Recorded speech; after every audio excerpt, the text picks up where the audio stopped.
my name is Kirsty and welcome to Upside Down Books.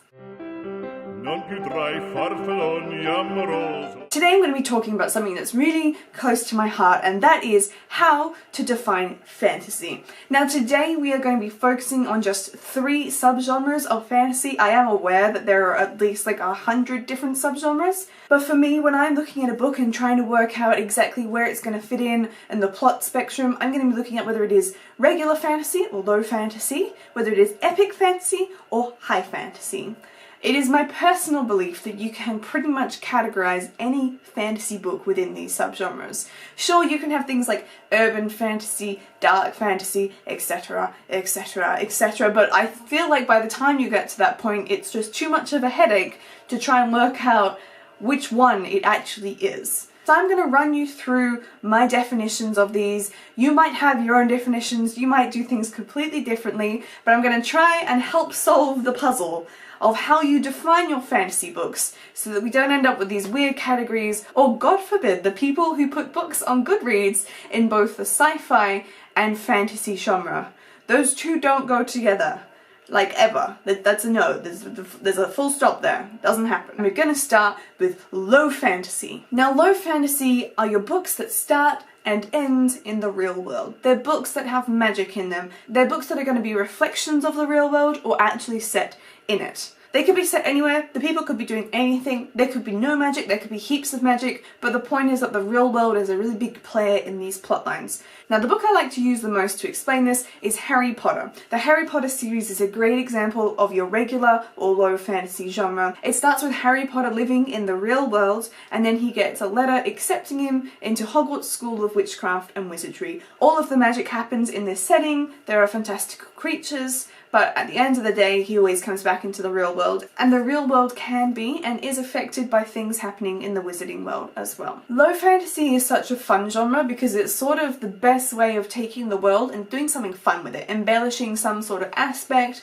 or adding a bit of spunk to make the plotline really quite interesting. Now let me kind of run you through my homemade checklist of what you're going to find in low fantasy, and more importantly, what you won't find in low fantasy. In regular or low fantasy, you are going to see magic. There is almost always magic in these plot lines. You could also see mythical creatures, which include dragons. They are more than welcome to appear in these plot lines. In Harry Potter, there are several dragons that appear in the 4th book, which the wizards find off with magic. The presence of the real world is going to be your biggest indicator that you are reading low fantasy. If at any point they interact with the real world, you are definitely within that bracket. You will also see elves, ogres, sprites, pixies, and any of the above. They are all more than welcome there. Again, casting our mind back to Harry Potter, we have centaurs, we have ogres, we have pixies, we have a whole range of both classical fantastical creatures and ones that J.K. Rowling has made up herself. Things like time and dimensional travel are not impossible. They can happen within the low fantasy bracket, however they're extremely rare. The reason that I categorize this as a potential, not a complete yes or no, but a maybe, is because if we think of the 3rd Harry Potter book, Harry and Hermione use a magical device called a time turner to rewind the hours and effectively do some time traveling. I can't think of in my mind too many other books that kind of dabble into this, just because you have to be careful the way you do it so that you don't bleed weirdly into sci-fi, but for the most part, if you do see some elements of time travel, it could still be low fantasy. You will not, however, see any robots or genetic alteration. You won't really see a reimagined world. For the most part, places like Hogwarts are more or less reflections of the real world. You won't really see any medieval settings. For the most part, it's going to be fairly contemporary. The plot lines are not character driven. Low fantasy tends to be those books that are just a bit easier to read because they're not so heavy on world building or character development. The future doesn't belong in low fantasy at all. And life on other planets, such as your Martians, your aliens, they're not going to be in these stories as well. Now, just quickly jumping back to the point on medieval settings. There's always lots of grey areas and blurred lines as to, ticking yes or no on these things. But my rule of thumb is if it's got a medieval setting in it, it's more likely to be epic fantasy. Of course, we must bear in mind that there is also the subgenre under the historical fiction bracket of alternate historical fiction, which can play with sci-fi or fantastical elements. Here, I would make a footnote to say go and check out Ryan Graudin. She has written books such as Wolf by Wolf, which is sci-fi alternate historical fiction. So beside from Harry Potter, some examples of low fantasy include Tiger's Curse by Colleen Houck. This primarily takes place in the real world in current time, and they adventure into fantastical settings and use magic and are breaking curses. Inkheart by Cornelia Funk takes place in the real world, but they can use their magical abilities to read characters and things off the page and eventually travel into those worlds as well. C.S. Lewis's series, so the first one being The Magician's Nephew, this starts and ends in the real world, however there is a fantasy world that they venture into where magic exists and magical creatures. I Am King by Julie Kagawa, this one starts and ends in the real world, it has fantastical creatures, magic, and a fantastical setting is seen as well. Okay, let's move on to epic fantasy. Epic fantasy is such a lovely genre, it confuses 9 out of 10 people and is, I think, the main reason that books get categorized so wrong so often. Your epic fantasy books are the books you have on your shelf that you haven't read yet. They're the ones with heavy world building. They tend to be upwards of 700 pages. They've got a huge range of characters with complex problems and intense character building. They have complicated relationships between the characters. They are set in castles, in little huts with witches who own pet dragons. They're set in what feels like the past. There are families who have prestigious titles who are feuding with other ones, and magic doesn't have to be a part of the story at all. Epic fantasy is often hard to read. It's an acquired taste, or at least requires a lot of effort, but it is always rewarding. You tend to get these really long series from them where you get all these magnificent worlds being built for you if you can give them the time to prove to you that they're worth the time invested in them. My number one example for this genre is A Game of Thrones by George R.R. Martin. This book here is about 800 pages long, involves a cast of like at least 50 characters, has dragons, has other created creatures. It has nothing to do with the real world. It feels like the real world, but it has nothing to do with it. There are different lands, you know, there are maps in them, which is a great indication that you've left the low fantasy behind. And it takes a while to read. This one took me like a month to read because of the amount of world building in it and just the complications along the way on the plotline. So let me go back to my checklist here and we'll run through what you will and won't find in books like A Game of Thrones. In epic fantasy, you can find magic, but the main thing to remember here is that magic tends not to be part of the main plotline. You can definitely have mythical creatures. Dragons are probably the most common creature you're going to find in epic fantasy. The real world does not, however, have any place in these books. You will definitely have elves, ogres, sprites, and pixies in them. In fact, if you don't, I'd be sad. I'd feel like you've been cheaped out on life. You won't have any time or dimensional travel. Well, at least I have never come across in my reading of epic fantasy time travel within the plotline. You're not going to have any robots or genetic alteration. You are definitely going to have a reimagined world. This setting will thrive off feeling like the past of the present, but is a completely different world. You'll have a medieval setting. That's your big ticket here. If you have a medieval setting, it's probably epic fantasy. Your plot lines are going to be character driven, and by character driven, it's going to be heavy, it's going to be about the characters themselves, it's going to be about their relationships with other characters, about what they're doing,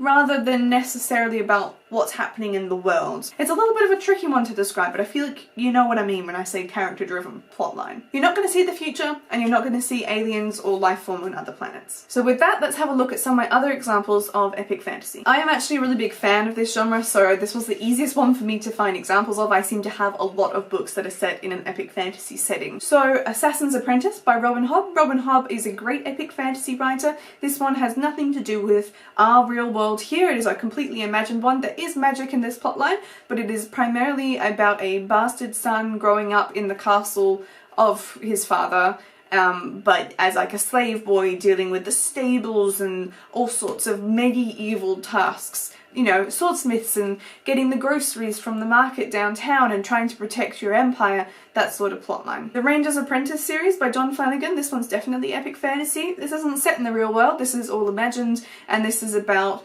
characters who have very medieval tasks. Will in this one rides a horse, has a bow and arrow, and fights off the bad guys to protect the kingdom. An Ember in the Ashes by Sabata here. This is definitely epic fantasy. This one has nothing to do with the real world. It is completely reimagined. This one even goes so far as to have introduced a caste line, which means that people are divided and ranked by their role in life. And this one does have a little bit of magic in it, but for the most part magic isn't the main storyline of this one. And of course the crown on this one would be the Lord of the Rings trilogy by J.R.R. Tolkien. J.R.R. Tolkien has to be the king of epic fantasy. Long trips and voyages, big lengthy paragraphs, an intense array of characters off on a quest to save the kingdom and the people against evil ogres and goblins, and there are elves with pointy ears. Like, this is how you define your epic fantasy, guys, right here. And moving on to the creme de la creme, we shall have a look at high fantasy. High fantasy is one of my favourite genres because you can do whatever you want in these books. You could make a teapot the hero of the elfish world. Like, you could. There's no rules here. This is completely your imagination. People with the best active imaginations write high fantasy successfully. High fantasy thrives off a magical plotline. It has fewer human characters. You're going to see way more elves and fae and people who aren't really people, who are creatures or things like that. They absolutely love it. There tends to be lots of castles in them to make people feel really grand, but there's not necessarily a medieval feel to it. There's much more of a fantastical feel to it. In high fantasy, therefore, magic is definitely a tick. Mythical creatures such as dragons are more than welcome. In fact, in high fantasy, you're probably going to find people who are half human, half dragon, or something like that. The real world shouldn't be there at all. The real world is very, very, very, very, very rarely seen in the high fantasy genre. Elves, ogres, sprites, and pixies are probably going to be not only in the book, but your main characters. Time and dimensional travel is probably never going to be seen in high fantasy. However, people might have the ability, such as in the A Court of Thorns and Roses series, where they can winnow or, you know, kind of teleport from one spot to the other, which is brushing shoulders with dimensional travel without changing any dimensions.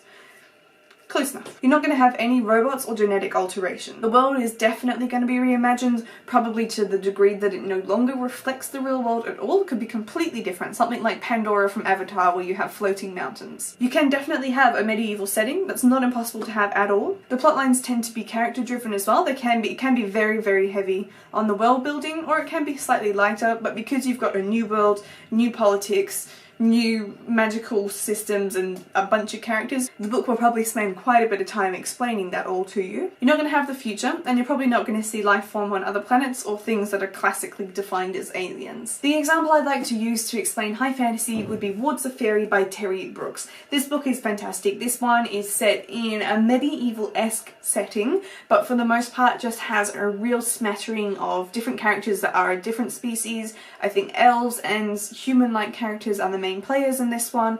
Lots and lots of magic in it. That's a very important part of the story. It is heavy on the world building and on the magical system explanation, and sort of lots of quests happen into magical realms and things like that. But yeah, the real world isn't in this one at all, and there's no time travel or anything like that. Other examples I have for you is Throne of Glass by Sarah J Maas. This one is high fantasy. It has nothing to do with the real world. It's set in a completely reimagined world that has a lot of magic in it and a lot of different species of people, animals, anything you like, witches, riding dragons, you name it. This has got everything in there. Another great example is The Shadow Queen by CJ Redwine. This one is not only high fantasy but also a retelling of the Snow White classical fairy tale. This one has nothing to do with the real world. It has dragons in it, witches in it, in a world that is affected by magic. This one actually doesn't have so much of a character-driven plotline, and I would say that's probably because it is in the YA category, and because of that it's just a little bit easier to read, because it is primarily for a younger reading group. And the last one I have to show you is Red Queen by Victoria Aveyard. This one has nothing to do with the real world.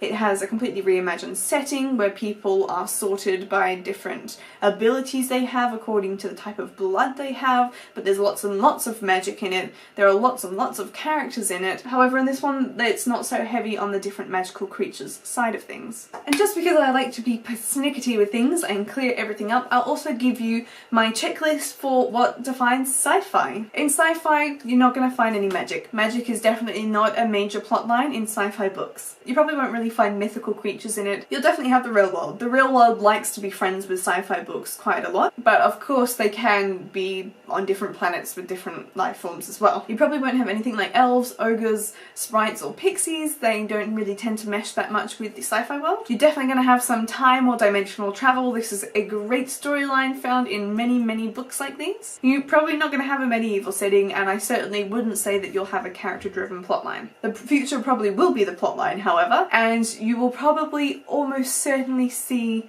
life form from other planets or potentially even other planets themselves, although it's not a given. One of the best examples for what sci-fi is would have to be The Hitchhiker's Guide to the Galaxy. That has everything that a sci-fi book could ever want in it. Okay, so that is my guide for how to define fantasy. I hope you found it helpful. If you find it difficult to work out what books belong to which category, hopefully less people will be confused with the difference between fantasy and sci-fi now. That would be my dream. Alright, but other than that, I'll see you in my next video. Goodbye!